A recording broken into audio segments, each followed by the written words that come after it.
সালাম ভাই। হ্যাঁ ক। ওস্তাদ একটা সাংঘাতিক খবর আছে মজনুর ব্যাপারে। ও তো আপনার সাড়ে সর্বনাশ করে ফেললো একদম। কি কি সারা সর্বনাশ করছে? ভাই ও ভাবিরে আনোয়ার নামের এক অ্যাসিস্ট্যান্ট ডিরেক্টরের সাথে পরিচয় করাই দিছে। কি কস এগুলা? আর কোয়েন না ভাই, এই ছবির ব্যাপারে ভাবি 1 কোটি টাকা দিয়ে বাজারও করে ফেলছে। হন তোরা তো আমি খোঁজ খবর নেওয়ার লেগে পাঠাইছি নাকি? না না ভাই, সেটা তো করতেছি এবং এই কারণে তো ওখান থেকে বের হয়ে সবার আগে আপনারা ফোন দিলাম ভাই।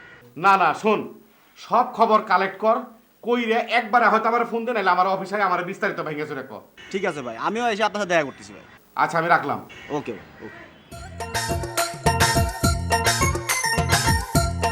অনেকদিন থেকে দেখতেছি এলাকা আপনারা ঘোরাফেরা করেন, মেয়ে ছেলে দেখাশোনা করেন বাসায় বাসায়।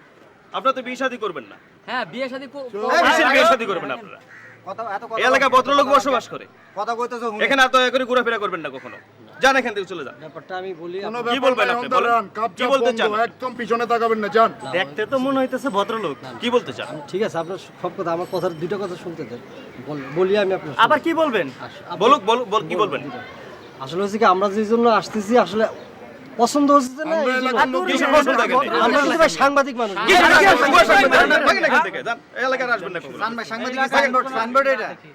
যান বলছি। আপনারা অন্য জায়গায় আসুন। আপনার উচিত শিক্ষা হয়েছে। আপনার আমি বারবার বলেছি যে এই ধরনের কীর্তিকলাপ বাদ দেন, মানে একটা লিমিট থাকে তো ভাই। আপনার সাথে চলা যাবে না তো। দেখেন কি পরিমাণে এরা অপমান করলো।